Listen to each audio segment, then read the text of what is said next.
जय श्री कृष्णा। राधे राधे दोस्तों, एक बार फिर से हार्दिक स्वागत है। हमारे गृहस्थ जीवन के बारे में भारतीय प्राचीन शास्त्रों में बहुत से सुझाव लिखे गए हैं। हर काम को करने के नतीजों के बारे में बताया गया है, फिर वो चाहे अच्छे कर्म हो या बुरे।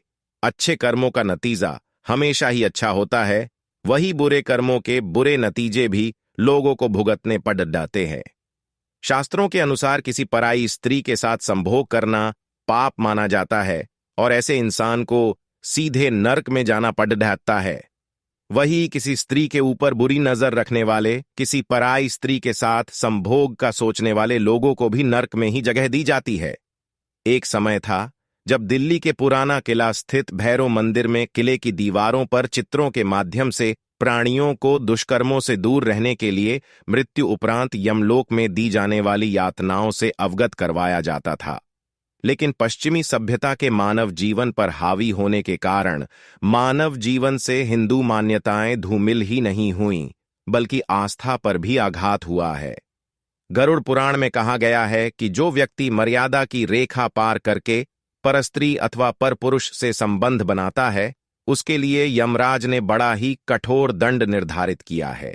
ऐसे स्त्री और पुरुष की जीवात्मा को दहकते लोहे के खंभे का आलिंगन करवा जाता है। इससे जीवात्मा का शरीर जल जाता है। जीवात्मा उस क्षण को याद करके रोता है जब उसने अवैध संबंध बनाया था। इससे भी यमराज के दूतों के हृदय नहीं पिघलता है और बार बार दहकते लौह स्तंभ का आलिंगन करवाते हैं। मनुस्मृति में बताया गया है कि मनुष्य को संयम से काम लेना चाहिए और परस्त्री संबंध से बचना चाहिए। मनुस्मृति में यह भी बताया गया है कि जो व्यक्ति काम भावना के वशीभूत होकर गुरु पत्नी से संबंध जोड़ता है, उसके परलोक में उसके सिर पर योनि का चिन्ह बना दिया जाएगा। यह चिन्ह अगले जन्म में व्यक्ति के सिर पर नजर आएगा। आग में लाल हुई स्त्री की मूर्ति का आलिंगन करना होगा जब तक व्यक्ति को अग्नि शुद्ध नहीं कर देती। ऐसे व्यक्ति के लिए तीसरी सजा यह है कि उसे अपने लिंग और अंडकोश को अपने हाथों से काटकर दक्षिण पश्चिम दिशा में चलना होगा जब तक उसकी मृत्यु नहीं हो जाती है।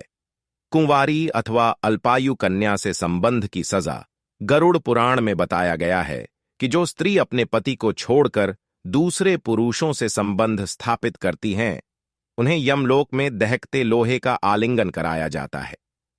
पाप की सजा पूरी होने पर ऐसी स्त्री चमगादड़, छिपकली अथवा दो मुंहा सांप के रूप में जन्म लेती है। जो पुरुष अपने गोत्र की स्त्री से संबंध बनाता है, उसे लक्कड़बग्घा अथवा शाही के रूप में जन्म लेना पड़ता है। कुंवारी अथवा अल्पायु कन्या से संबंध बनाने वाले को नरक की घोर यातना सहने के बाद अजगर योनि में आकर जन्म लेना पड़ता है। जो व्यक्ति काम भावना से पीड़ित होकर गुरु की पत्नी का मान भंग करता है, ऐसा व्यक्ति वर्षों तक नरक की यातना सहने के बाद गिरगिट की योनि में जन्म लेता है। मित्र के साथ विश्वासघात करके उसके पत्नी से संबंध बनाने वाले को यमराज गद्दा की योनि में जन्म देते हैं। जो व्यक्ति दूसरों के धन, स्त्री और पुत्र का अपहरण करता है, उस दुरात्मा को तामिस्र नामक नरक में यातना भोगनी पड़ जाती है। इसमें यमदूत उसे अनेक प्रकार का दंड देते हैं। उन्हें गरुद्धाच पुराण के अनुसार घोड़ों के द्वारा चलाए जाने वाले हथियार गड़ा से कुचला जाता है। जो पुरुष किसी के साथ विश्वासघात कर उसकी स्त्री से समागम करता है, उसे अंधतामिस्र नरक में घोर यातना भोगनी पड़ती है।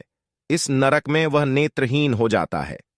शादी के बाद पति या पत्नी को धोखा देने वाले को अचेत हालत में नरक कुंड में डाल दिया जाता है। दूसरों के परिवार को खत्म करने या दुखी करने वाले को यमदूतों के द्वारा जन्नांगों पर चोट मारी जाती है। इस नरक में मांस खाने वाले रूरू जीव दूसरे जीवों के प्रति हिंसा करने वाले प्राणियों को पीट ढहा देते हैं।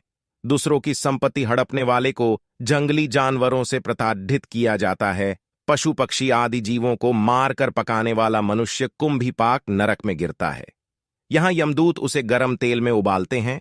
भोजन के लिए मासूम लोगों की जान लेने वाले को यमदूतों के द्वारा गर्म तेल की कड़ाही में तला जाता है। इस सजा को आपने अपरिचित फिल्म में भी देख चुके होंगे। वेदों के बताए मार्ग से हटकर पाखंड का आश्रय लेने वाले मनुष्य को असिपत्र नामक नरक में कोढ़ों से मारकर दुधारी तलवार से उसके शरीर को छेदा जाता है। अधर्मपूर्ण जीवन यापन करने वाले या किसी को शारीरिक कष्ट देने वाले मनुष्य को शूकर मुख नरक में गिराकर ईख के समान कोल्हू में पीसा जाता है। दूसरे के दुहक को जानते हुए भी कष्ट पहुंचाने वाले व्यक्ति को अंधकूप नरक में गिरना पड़ ढहता है। यहाँ सर्प आदि विषैले और भयंकर जीव उसका खून पीते हैं। धन चुराने या जबरदस्ती छीनने वाले प्राणी को संदंश नामक नरक में गिरना पड़ता है, जहां उसे अग्नि के समान संतप्त लोहे के पिंडों से दागा जाता है। जो व्यक्ति जबरन किसी स्त्री से समागम करने वाले पापी व्यक्ति को लालाभक्ष नरक में रहकर वीर्यपान करना पड़ देचता है। धन लूटने वाले अथवा दूसरे की संपत्ति को नष्ट करने वाले को व्यक्ति को सारमेय यादन नरक में गिरना पड़ देचता है, जहां सारमेय नामक विचित्र प्राणी उसे काट काट कर खाते हैं। दान और धन के लेन देन में साक्षी बनकर झूठी गवाही देने वाले व्यक्ति को अवीची नरक में पर्वत से पथरीली भूमि पर गिराया जाता है और पत्थरों से छेदा जाता है। मदिरापान करने वाले मनुष्य को अयहपान नामक नरक में गिराकर गर्म लोहे की सलाखों से उसके मुंह को छेदा जाता है। मासूम लोगों को बिना कानूनी प्रक्रिया से सजा देने वाले को सूअर जैसे जानवर के दांतों तले छोड़ दिया जाता है। अपने से श्रेष्ठ पुरुषों का सम्मान न करने वाला व्यक्ति क्षार कर्दम नामक नरक में असंख्य पीढ़ाएं भोगता है। पशु पक्षियों को मारकर अथवा शूल चुभोकर मनोरंजन करने वाले मनुष्य को शूलप्रोत नामक नरक में शूल चुभाए जाते हैं। कौए और बटेर उसके शरीर को अपने चोंचों से छेदते हैं। भूख से पीड़ित अपने माता पिता और परिवार को प्रताड़ित करने को भी तेल में ही तला जाता है। घर आए अतिथियों को पापी दृष्टि से देखने वाले व्यक्ति को पर्यावर्तन नामक नरक में रखा जाता है, जहां कोए, गिद्ध, चील आदि क्रूर पक्षी अपनी तीखी चोंचों से उसके नेत्र निकाल लेते हैं। जो अपने धार्मिक कर्म को ढंग से नहीं निभाते, उनको बुरी आत्माओं से डराया जाता है। सदा धन संग्रह में लगे रहने वाले और दूसरों की उन्नति देखकर ईर्ष्या करने वाले मनुष्य को सूचीमुख नरक में यमदूत सुई से वस्त्र की भांति सिल देते हैं। पिता और ब्राह्मण से वैर करने वाले मनुष्य को इस नरक में कोढ़ों से मारा जाता है और दुधारी तलवार से छेदा जाता है। दोस्तों, जो जैसा कर्म करते हैं उनके अनुसार मृत्यु के बाद वैसे ही सजा निर्धारित की जाती है, उसे भोगना पड़ता है। आप कुछ सलाह लेना चाहते हैं, कुछ पूछना चाहते हैं तो कमेंट करें, पूरी तरह से आपकी मदद करूंगा। कमेंट में जय श्री कृष्ण राधे राधे जरूर लिखें। चैनल को लाइक शेयर सब्सक्राइब कर बेल आइकन को प्रेस कर दीजिए, नए वीडियो की नोटिफिकेशन मिलती रहे। धन्यवाद।